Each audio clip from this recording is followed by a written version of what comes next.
آشفتہ دل بحوریہ ملک episode number 40۔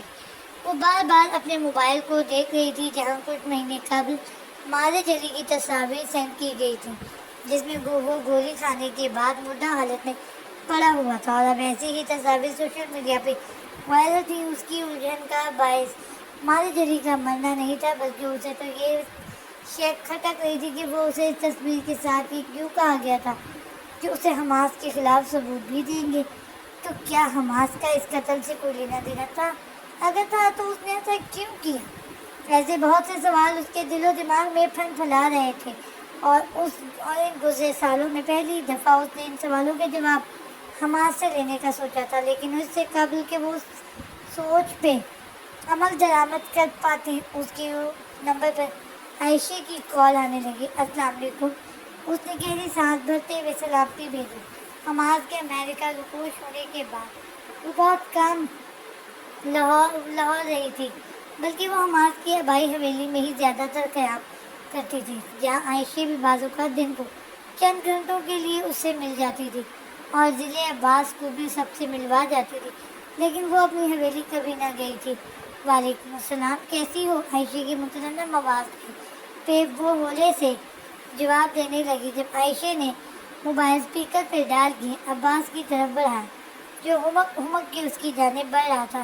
یہ لے عباس، پھوپھو مامی سے بات کریں۔ اس نے اپنے 1 سالہ بیٹے کو بلایا، جو اپنی پھوپھو مامی کا دیوانہ تھا، کیونکہ اس نے گزرے سالوں میں ماموں کو تو دیکھا نہیں تھا، اس لیے وہ مامی کے ارد گرد ہی گھومتا رہتا تھا۔ مانی پھوپھو، اس نے توتلی آواز میں جب اسے پکارا تو وہ بات بلا کے کھیل اٹھی۔ شروع میں جب کوئی یہ کہتا کہ وہ عباس کی پھوپھو ہے تو کوئی کہتا کہ وہ مامی ہے، تو اس نے چڑ کے کہا کہ وہ اس کی پھوپھو مامی ہے، تو تب سے ہی وہ عباس کی پھوپھو مامی تھی، اور اسی لحاظ سے وہ عباس کے لیے مانی پھوپھو تھی، مانی پھو تھی۔ آدھا گھنٹہ عباس کی ٹوٹلی ناسمجھ میں آنے والی باتوں پہ کہہ کے لگانے کے بعد اس نے جب کال بند کی تو دماغ سے جیسے بہت سا اسٹریس کم ہو چکا تھا۔ اس نے اسی احساس میں ڈوبے ہلکا سا مسکراتے ہوئے اس کا نمبر ڈائل کیا تو کال پہلی ہی بیل میں کاٹ دی گئی۔ حماس کے حرکت پہ وہ دنگ سی رہ گئی اور بے یقینی سے موبائل کی اسکرین کو دیکھنے لگی۔ اس نے دوبارہ کال ملائی کہ شاید پہلی دفعہ غلطی سے کال کر دی ہو، لیکن اس بار اس کا وجود جیسے کھولتے ہوئے پانی میں ڈوب گیا، کیونکہ دوسری جانب نہ صرف کال کٹ گئی بلکہ نمبر ہی بند کر دیا گیا۔ وہ اس رد عمل پہ ساکت اور جامد بیٹھی، بے یقین نگاہوں سے نظر گھما کے حماس کے شاندار پورٹریٹ کو دیکھنے لگی۔ اس نے آج ہر شے ہر احساس کو پسے پشت ڈال کے اس کی جانب اعتماد کا قدم بڑھایا تھا، لیکن اس کا جواباً ایسا رویہ اسے جیسے زمین میں گڑ گیا تھا۔ آپ ہمیشہ کہتے ہیں کہ عورت کو سمجھنا مشکل ہے، حالانکہ اسے ہی تو سمجھنا آسان ہے، کیونکہ وہ تو عزت اور احترام کے ساتھ ساتھ یقین اور بھروسے کے ہلکے سے مظاہرے پہ ہی آنکھیں بند کر کے آگے بڑھنے کو تیار ہو جاتی ہے۔ چند ثانیے اس کی تصویر کو گھورنے کے بعد وہ آنکھوں میں ڈر آنے والی نمی کو انگلیوں کی پوروں میں سمیٹتے ہوئے خود کلامی کے اسی انداز میں کہتی اپنی جگہ سے اٹھی، جبکہ اس سے 7 سمندر پار حماس خانزادہ اس وقت امریکہ کے ہاسپٹل میں موجود ICU کے باہر کھڑا اپنے بہتے آنسوؤں کو کنٹرول کرنے کی کوشش کر رہا تھا، کیونکہ کومے کی حالت میں پڑے گی ماں کی طبیعت یکایک خراب ہو گئی تھی، اور ایسے وقت اور حالت میں وہ کم از کم نورے سے بات نہیں کر سکتا تھا کہ وہ ہمت نہیں ہارنا چاہتا تھا۔ سین چینج، وہ کثر مندی سے الارم بند کرتی اٹھی اور جوڑا بناتی واش روم کی جانب بڑھ گئی۔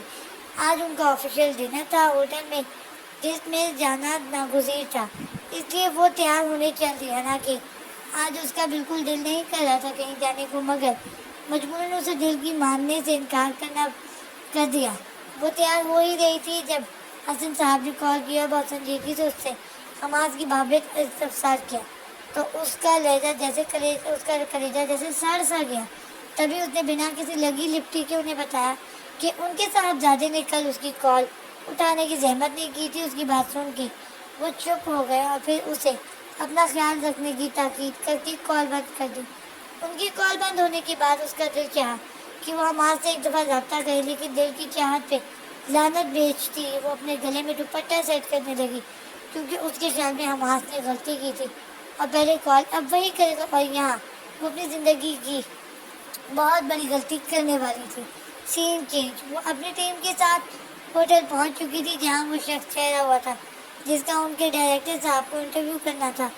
اسی لیے آج یہ ڈنر کسی ریسٹورینٹ کی بجائے ہوٹل میں ارینج کیا گیا تھا۔ وہ بہت انہماک سے اپنی پلیٹ کی طرف متوجہ تھی جب اچانک ویٹر کے ہاتھ سے ٹرے پھسل کے اس کے اوپر آن گری اور اس پر ڈرنک کی گویا بوچھار ہو گئی۔ وہ جلدی سے اٹھی اور ویٹر کی بار معذرت کرنے پر اسے ریلیکس کرتی ہوئے خود واش روم کی جانب بڑھ گئی۔ وہ گیلے ہاتھ کر کے گندی شرٹ صاف کر رہی تھی جب اسے محسوس ہوا کہ لیڈیز واش روم کے باہر دو مرد گفتگو کر رہے ہیں۔ ایسی حرکت پہ فوراً اس کے ماتھے پہ بل پڑے، لیکن اس سے پہلے کہ وہ باہر نکل کے ان لوگوں کی کھینچائی کرتی کہ ان کا موضوع گفتگو سن کے وہ چونک اٹھی۔ باس نے کہا ہے کہ اس ثبوت کو حماس خانزادہ کے خلاف اس کی بیوی کے ہاتھوں استعمال کروانا ہے۔ ایک مردانہ آواز گونجی تو اس کے بدن میں فشارے کو گویا بلند ہو گیا، لیکن اس کی بیوی ایسا کیوں کرے گی؟ دوسرے بندے کی الجھی سی آواز سنائی دی تو وہ مزید دروازے کے قریب ہوئی، کیونکہ اس کی بیوی اسے ناپسند کرتی ہے اور اسے قتل کرنا چاہتی ہے۔ اب کی بار وہ اس اجنبی شخص کے الفاظ سن کے گویا زمین میں گڑ کے رہ گئی۔ اسے یاد آیا کہ ایک دفعہ سماج پہ کسی رپورٹر نے جھوٹا الزام لگایا تھا جس کی اس نے فوراً مذمت کی تھی۔ تب یہ چیز گردش کرنے لگی تھی کہ وہ اس کی بیوی ہے، اس لیے وہ اسے پروٹیکٹ کر رہی ہے، مگر اس نے سب کی غلط فہمی دور کی تھی کہ وہ اس سے نفرت کرتی ہے اور انفیکٹ اسے مارنا بھی چاہتی ہے۔ یہ سب بولتے ہوئے وہ نہیں جانتی تھی کہ اسے زندگی میں ایسا دوراہے پہ لا کھڑا کرے گی۔ اس کی بیوی آج اس ہوٹل میں آنے والی ہے، اس لیے اسے کمرے تک بلانے کا بندوبست کرو تاکہ اسے ٹریپ کرتی ہوئی کیسٹ اسے دی جائے۔ اس شخص کی دوبارہ آواز گونجی تو نورے نے ہولے سے دروازہ کھول کے باہر دیکھا۔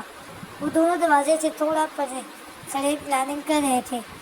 وہ ان کے وہاں سے ہٹنے کا انتظار کرنے لگی اور پھر جیسے ہی وہ وہاں سے ہٹے وہ ان کا تعاقب کرتی ان کے روم کا نمبر معلوم کرتی ان کے کمرے میں جا گھسی۔ وہ کمرے میں گھسی بہت تیزی سے ہاتھ چلاتی دراز اور الماری کھولنے کی کوشش کر رہی تھی، لیکن اسے صرف دو دراز کھلے ملے تھے۔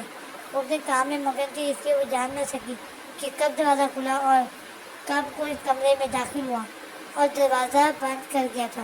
کمال ہے، حماس خانزادہ کی بیوی اس کے خلاف ثبوت لینے کے لیے ایک اجنبی کے کمرے میں پہنچ گئی۔ اور کب سے آتی نامانوس مردانہ آواز پہ وہ کرنٹ کھا کے پلٹی تو سامنے کھڑے شخص کو دیکھ کے وہ چونک اٹھی، کیونکہ سامنے کھڑا شخص لا چیمبر کا ایک جانا مانا وکیل تھا۔ ایکسکیوز می، وہ بنا اس پہ کچھ ظاہر کیے تندگی سے گویا ہوئی تو وہ دو قدم آگے بڑھا۔ آج سب کچھ آپ کو ایکسکیوز ہے مسز خانزادہ، کمال ہے، اتنے سالوں میں تمہیں ٹریپ کرنے کی کوشش کر رہا ہوں، لیکن تم تو پکے ہوئے آم کی مانند خود ہی ہماری جوڑی میں آ گئی۔ گھٹیا انداز میں کہتا وہ اس کے نزدیک بڑھ رہا تھا، جو سائڈ ٹیبل کے پاس کھڑی اس کی باتیں سن کے نہ چاہتے ہوئے بھی خوف کا شکار ہو چکی تھی۔ اپنے قدم وہیں روک لو، ورنہ جس خانزادہ کی بدولت تم مجھے مسز خانزادہ بلا رہے ہو وہ تمہاری جان لے لے گا۔ وہ بلند آواز میں ہاتھ اٹھا کے اسے وارن کرنے لگی تو اس نے جواباً ایک زوردار کہکا لگایا۔ یہ کام وہ تب کرے گا جب اس میں جان بچے گی، کیونکہ اس کی تو جان ابھی میں لے لوں گا جب اسے پتہ چلے گا کہ اس کی چہیتی بیوی 3 لڑکوں کے ساتھ ہوٹل کے کمرے میں تن تنہا اکیلی موجود تھی۔ بےہودہ اور گھٹیا انداز میں کہتا اسے سر تاپا غلیظ انداز میں دیکھتا اس کے وجود کو سن کر گیا۔ اس نے گفتگو ایک خوفزدہ نگاہ دروازے پہ ڈالی جہاں سے 2 لڑکے اندر داخل ہو رہے تھے، جنہوں نے واش روم کے باہر کھڑے گفتگو کی تھی۔ میں تم لوگوں کو آخری دفعہ وارن کر رہی ہوں، مجھ سے دور رہو ورنہ تم لوگ اپنے ہونے پہ پچھتاؤ گے۔ انہیں اپنی طرف بڑھتے دیکھ کے وہ حفاظت کے لیے ادھر ادھر نگاہیں دوڑاتی چلائی، لیکن اس کے سامنے کھڑے افراد جانتے تھے کہ جس کے بل بوتے پہ وہ چلا رہی ہے وہ اس وقت امریکہ بیٹھا ہے، اس لیے وہ فرعون بنے بیٹھے تھے۔ پچھتانا تو اب سے کچھ دیر بعد تم نے ہے، اپنے ہونے پہ، مارے جرم سے محبت کرنے پر، اس کے لیے اپنے شوہر اور گھر والوں سے لڑنے پر، شوہر سے نفرت کرنے پر، اس کا یقین نہ کرنے پر، اور اپنے خاندان کے سب سے بڑے دشمن کے بیٹے کے قاتل کے شواہد اکٹھے کرنے پر، سب کچھ نہ بتا کے بھی وہ اس کے سامنے ایسے حقائق رکھ گیا کہ نورے کا وجود زلزلوں کی زد میں آ گیا، اور اس کی اسے مغلوب کیفیت کا فائدہ اٹھاتے ہوئے وہ تینوں افراد کے بھیڑیے کی مانند اس پہ جھپٹے تھے، انہیں ایک ساتھ خود کو چھوتے پا کے وہ پوری قوت سے چیخی، لیکن ان تینوں نے اسے قابو کرنے کی بھرپور کوشش کی اور ان کی کوشش اور بھولے کی مزاحمت کے دوران اس کے کپڑے اپنی حالت کھو کے اس کو نیم بڑھانا سے کر گئے، لیکن وہ اپنی حالت سے بے نیاز اپنی آخری حد تک کوشش پر بغیر کار لاتی خدا سے کسی مدد کی منتظر تھی، جو ایک دم سے ان سے اپنا آپ چھڑوانے کی کوشش میں بے حال وہ ایک جھٹکے سے فرش پر کھسکتے پیچھے ہوئی۔ وہ ٹیبل پہ پڑے کانچ کا گلدان نیچے گر گیا، اس نے سر سے وہ گلدان پکڑا اور اسے خود پہ جو کہ اس وکیل کے سر پہ دے مارا۔ گلدان کی ضرب کے ساتھ کمرے میں گولی کی بھی آواز گونجی تو اس نے لرز کی کسی انہونی کے احساس میں تو ڈوبتے ہوئے سامنے دیکھا تو ایک قطعی اجنبی مگر کریا صورت شخص کو کھڑے پا کے اسے اپنی برہنگی کا احساس نئے سرے سے کھلا گیا۔ اس نے فوراً اپنے بازو اپنے سینے پہ لپیٹے اور ٹانگیں لپیٹ کے سینے سے لگا کے وہیں میز کے ساتھ لگ کے بیٹھ گئی۔ آئی ایم سوری ڈارلنگ، میں نے اسے کہا بھی تھا کہ نرمی سے ڈیل کرے، آخر کو بیرسٹر صاحب اور چیئرمین صاحب کی بیگم ہو تم، لیکن تمہاری خوبصورتی دیکھ کے شاید پاگل ہو گیا تھا یہ۔ اس کے مردہ وجود کو پاؤں کی ٹھوکر سے پر ادھر کھیلتا وہ نورے کے سامنے پنجوں پہ آ کے بیٹھا تو وہ نفرت سے چہرہ موڑتی پیچھے کو سمٹی۔ مجھ سے خوفزدہ نہیں ہو ڈارلنگ، میں تمہارے مرحوم دوست ماجد علی کا باپ بلال زبانی ہوں، لیکن بلال زبانی دنیا کی نظر میں مر چکا ہے، اس لیے جو تمہارے سامنے بیٹھا ہے وہ باس ہے۔ وہ پوری سرار انداز میں بات کرتا، ایک نظر اپنے دوسرے آدمیوں پر ڈالتا منہ سے بولا، جبکہ وہ دونوں خوفزدہ تھے کہ ان کے تیسرے ساتھی کو باس نے نہ جانے کس جرم کی پاواش میں خود قتل کر دیا تھا۔ تم جانتی ہو ابھی میں نے تمہاری جان بچائی ہے، پسٹل کی نوک سے اس کا چہرہ اپنے سامنے کرتا وہ جیسے جتاتا ہوا بولا تو لرزتی نورے نے ایک نظر اس کا چہرہ دیکھا جو بہت گندا لگ رہا تھا اسے۔ تم یہ بھی جانتی ہو کہ تمہارے شوہر اور تمہارے سسر کے اس جیسے بہت سے دشمن ہیں جو تمہاری خوبصورتی نوچ کھانے کو تیار بیٹھے ہیں۔ وہ بہت تاک کے حملے کر رہا تھا، جبکہ اس کی بات سن کے نورے کو زخمی چہرہ سفید پڑا تھا۔ یہ سب تمہاری تاک لگا کے یوں بیٹھے ہیں کہ یہ حماس کی موجودگی میں بھی تمہیں نہیں چھوڑیں گے، کیونکہ ان سمیت مجھے بھی اس سے بدلہ لینا ہے۔ اس لیے اگر تم چاہتی ہو کہ ان بھیڑیوں سمیت مجھ سے بھی تمہاری عزت اور جان بچی رہے تو تم وہی کرنا جو میں تمہیں کہوں گا۔ ایک لڑکی جس پہ کچھ لمحے قبل ریپ اٹیک ہوا ہو، جس کی ذات کے پرخچے اڑائے گئے ہوں، جسے بتایا گیا ہو کہ جس شوہر سے نفرت وہ کرتی رہی ہے وہ اس حد تک اس کی نفرت کے لائق نہیں تھا، ایسی لڑکی کی نفسیات سے کھیلتے ہوئے وہ بہت صفائی سے اسے اپنے بھون میں الجھاتا۔ جب وہاں سے نکلا تو اگلے 5 گھنٹوں میں اس کمرے کے ارد گرد پولیس اور میڈیا کے نمائندوں کا جمگھٹا سا بن گیا۔ سین چینج۔ چند گھنٹوں کے بعد جب یمان کی طبیعت سنبھلی اور ڈاکٹر نے اس کے کومے سے نکلنے کی خبر اسے سنائی تو وہ جیسے نئے سرے سے جی اٹھا۔ یمان کو کمرے میں شفٹ کرنے کے بعد اسے ریلیکس کرنے کو چند باتیں کرتا وہ نورے سے بات کرنے کے لیے جیب سے موبائل نکال کر کمرے سے باہر نکلا۔ جیب سے موبائل نکال کے جیسے ہی اس نے موبائل آن کیا تو سامنے دکھائی دیتے نوٹیفیکیشن نے اس کے پیروں تلے سے زمین کھینچ لی۔ اگلے ہی لمحے وہ یمان کو بنا کچھ بتائے اس کے ڈاکٹرز کو اطلاع دے کے ایئرپورٹ کی جانب گامزن ہو گیا۔ سین چینج۔ لاہور شہر کے معروف ہوٹل کے 2nd فلور پہ اس وقت ایک عجیب سی ہڑبڑ مچی ہوئی تھی۔ پولیس کی بھاری نفری، ہوٹل انتظامیہ، پریس، میڈیا کا ہجوم اور ہوٹل میں موجود عام عوام اور اس وقت 2nd فلور پہ موجود روم نمبر 505 میں گھسنے کی پوری کوشش کرتے۔ آپ لوگ منہ اٹھا کے اس کمرے میں نہیں جا سکتے، بات سمجھنے کی کوشش کریں۔ ہوٹل مینیجر روم کے بند دروازے کے سامنے کھڑا ہوتا بلند آواز میں بولا، لیکن نقال خانے میں طوطی کی آواز کون سنتا ہے؟ مسٹر جبار، آپ ہمیں ہماری ڈیوٹی کرنے سے نہیں روک سکتے۔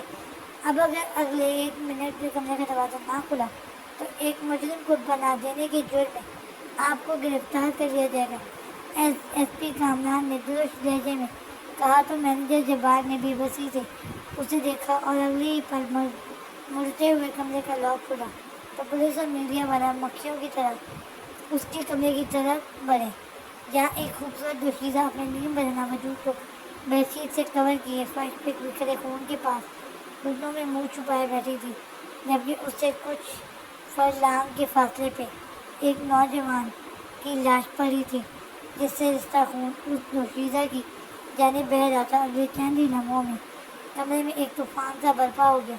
بھانت بھانت کی بولیاں اور کیمروں کی چمکتی لائٹس نے کمرے کی فضا کو عجیب ہولناک سا کر دیا تھا، لیکن عجیب بات یہ تھی کہ اس سارے ہنگامے کے دوران بھی اس لڑکی نے گھٹنوں سے سر نہ اٹھایا تھا، حتیٰ کہ پولیس اہلکار اس کے نزدیک جانے لگے جب ایک دم سے ہوٹل مینیجر کی زوردار آواز گونجی، لڑکی کو ہاتھ لگائیے گا مت، یہ chairman of freedom party Hamas Khanzada کی منقوہ ہے۔ اس کی آواز پہ ایک دم سے سناٹا چھا گیا، جو جہاں تھا وہیں تھم سا گیا، لیکن یہ سناٹا ایک ثانیے کے بعد چھٹا ہوا بھانت بھانت کی بولیوں میں تبدیل ہوا۔ حماس حسن خانزادہ کی عزت کے پرچمے اڑا گیا، جبکہ چہرہ چھپائے بیٹھی نورے خانزادہ اس وقت یہ سوچ رہی تھی کہ امریکہ بیٹھے اس شخص تک جب یہ نیوز پہنچے گی تو اس کا رد عمل کیا ہوگا۔ اس شخص نے اس کے دماغ کے ساتھ ایسا کھیل کھیلا تھا کہ وہ اس کی ہر بات مانتی چلی گئی اور بنا کچھ کہے وہ قتل و بدکرداری کا ڈبہ لیے جیل چلی گئی۔ جیل کے بند تاریخ کمرے میں بیٹھی وہ اس لمحے کو یاد کر رہی تھی جب اس کے نکاح سے قبل وہ ایک رات اس کے گھر آیا، جب عائشہ بھی ان کے پاس تھی، اور تب اس وقت عائشہ یا نورے سمیت بچوں میں سے کوئی نہیں جانتا تھا کہ عائشہ کا نکاح بچپن میں ہی امام سے ہو چکا ہے۔ یہ تب کی بات تھی جب اس نے امام سے شادی کا فیصلہ نہ کیا تھا، لیکن اپنے بھائی کی عائشہ سے محبت دیکھ کے اس کا وہ دل جو مارے جری سے خفیہ شادی کرنے کا ارادہ بنایا تھا وہ بدل ہونے لگا تھا۔ اسے یاد تھا وہ دن آج بھی، جب رات کو وہ کچن سے ہوتی کمرے میں جانے کے لیے اور کمرے کے دروازے چیک کرنے کے بعد وہاں سے نکلنے لگی تھی، وہ شخص وہاں داخل ہوا اور اس کے اندر داخل ہوتے ہی دروازہ فوراً بند ہو گیا۔